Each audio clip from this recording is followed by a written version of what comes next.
আসসালামু আলাইকুম। দেশ এবং দেশের বাইরে থেকে যারা এই ভিডিওটা দেখছেন, উত্তর ঢাকা ভয়ংকর তথ্য নিয়ে আমি আপনাদের মাঝে হাজির হয়েছি।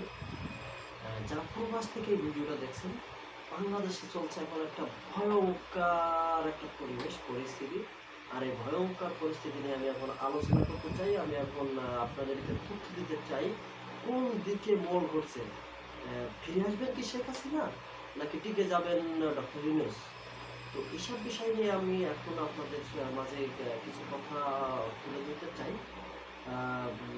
বৈষম্য বিরোধী আন্দোলনের মধ্য দিয়ে বাংলাদেশে থেকে স্বৈরতান্ত্রিক বা স্বৈরা শাসক শেখ হাসিনার বিদায় হলেও এখনো রয়ে গেছে তাদের প্রেতাত্মা, বলতে চেয়েছেন উপদেষ্টা মণ্ডলীর সদস্যরা। প্রশাসন এখন কঠোর অবস্থানে দমন করছে আওয়ামী লীগকে, আবার আওয়ামী লীগ দোষারোপ করছে সবকিছুর জন্য দায় নিতে হবে বৈষম্য বিরোধী ছাত্র আন্দোলন, এমনকি ডক্টর ইউনূসকে। এইসব তথ্য নিয়ে আমি আপনাদের মাঝে হাজির হয়েছি। আজ আমি কিছু কথা আপনাদের মাঝে বলতে চাই, বা আমি বর্তমান ঢাকার পরিস্থিতি নিয়ে আমি আপনাদের সাথে কথা বলতে চাই। তথ্যসূত্রে এমনটা জানা যাচ্ছে, ফিরে আসতে চাচ্ছেন শেখ হাসিনা। তার জন্য যা কিছু প্রয়োজন বর্তমান সরকারের পক্ষ থেকে কঠোর অবস্থানে দমন করা হবে, এমন তথ্য মিলেছে। তবে আওয়ামী লীগ ফিরে আসতে চায় তাদের নিজস্ব শক্তি নিয়ে, মানুষের ভালোবাসা নিয়ে। পাশাপাশি কয়েকদিন আগেই ছাত্রলীগকে নিষিদ্ধ করা হলেও তাদের কর্মসূচি কর্মকাণ্ড গোপনে তৎপর অবস্থায় থাকলেও এখন প্রকাশ্য আসছে 10ই নভেম্বর শহীদ নূর দিবসে। তারা আজকে গুলিস্তান যে নূর চত্বর, সেই নূর চত্বরে গুলিস্তান চত্বরে তারা এখন বিকাল 3টায় ডেকেছে বিশাল বড় মিটিং, সমাবেশ। আর এই সমাবেশে এখন বিভিন্ন জেলা থেকে আসার চেষ্টা করছে, বিভিন্ন পরিবেশে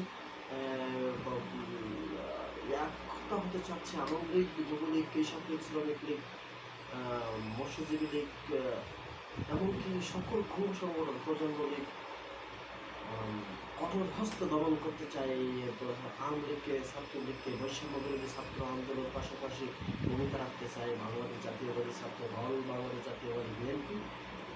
কঠোর অবস্থানে অনড় থেকে তারা কোনোভাবেই বাংলাদেশে আবার পুনরাবৃত্তি, 5ই আগস্টের পুনরাবৃত্তি, 5ই আগস্ট জুলাই বিপ্লবের যে পুনরাবৃত্তি যেন না ঘটে, সেদিকে খুব লক্ষ্য রাখছে।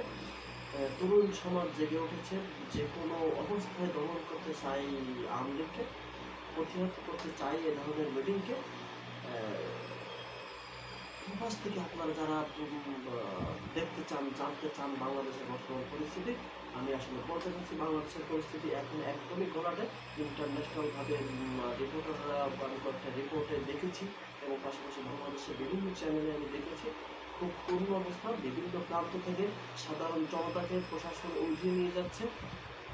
আওয়ামী লীগ বা নিষিদ্ধ ছাত্রলীগ সংগঠন মনে করে, যদিও বা তাদের কোনো রাজনৈতিক পরিচয় পাওয়া যাচ্ছে না, তবুও ঢাকার অবস্থা খুবই ভয়াবহ। বিভিন্ন প্রান্ত থেকে, বিভিন্ন জায়গা থেকে প্রশাসনের ব্যাপক নজরদারি চলছে বাংলাদেশে। তো প্রবাস থেকে আপনারা যারা চিন্তা করছেন, যারা বাংলাদেশ নিয়ে ভাবেন, যাদের বাংলাদেশ নিয়ে মনে যে আবেগ কাজ করে, আপনার জুলাই বিপ্লবে যে আন্দোলন সংগ্রামে আপনারা প্রবাস থেকে যে রেমিটেন্স বন্ধ করে দিয়ে দেশের শক্তিকে দমন করতে চেয়েছিলেন, আপনারাও ভূমিকা রেখেছিলেন। তাদের কাছে আমি এই তথ্য চিত্র আমি তুলে ধরতে চাই, আমি জানাতে চাই। প্রবাস থেকে তারা সঠিক তথ্য পান না। বাংলাদেশের অবস্থা আসলে ভয়াবহ। জানি না আজকের পরে দিনগুলো ঢাকা সিটিতে কী অবস্থা হবে, ঢাকার পরিবেশ কেমন হবে।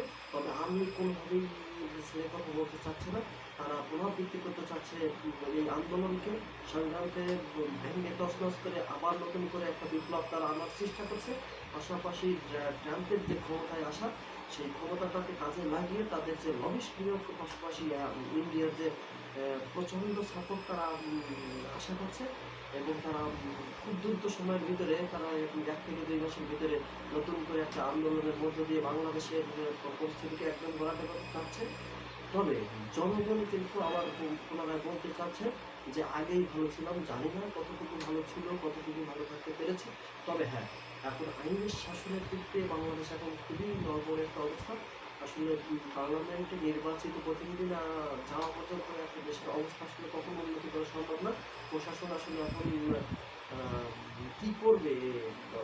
পরিস্থিতি আপনারা জানেন, প্রায় 400-র উপরে থানা লুট হয়েছে, যেখান থেকে প্রচণ্ড অস্ত্র লুট করেছে কিছু কুচক্র মহল। সেগুলো নিয়ে প্রচণ্ড ডাকাতি কিংবা ফ্যাসিলিটি কায়েম করার জন্য যে একটা অরাজকতা কিংবা এলাকা ভিত্তিক যে গ্রুপিং লবিং মাথাছাড়া দিয়ে উঠতেছে, সেগুলো নিয়ে আসলে আমি ভয়ঙ্কর ভয়ঙ্কর একটা অবস্থা বাংলাদেশে। আর এই অবস্থা থেকে ফিরে আসতে গেলে আমাদের একটা নির্বাচিত সরকারের মাধ্যমে বাংলাদেশকে এগিয়ে নিয়ে যেতে হবে। বন্ধুরা, আমি কথা বাড়াবো না। প্রবাস থেকে যারা এই ভিডিওটা দেখছেন, আমার এই ভিডিওটা যদি আপনারা এখানে নিয়মিত পেতে চান, অবশ্যই আমার চ্যানেলটা সাবস্ক্রাইব করবেন, পাশে থাকবেন এবং নিয়মিত আপডেট ভিডিও পাবেন ইনশাআল্লাহ। আজ এই পর্যন্তই। ভালো থাকবেন, সুস্থ থাকবেন এবং সুন্দর থাকবেন।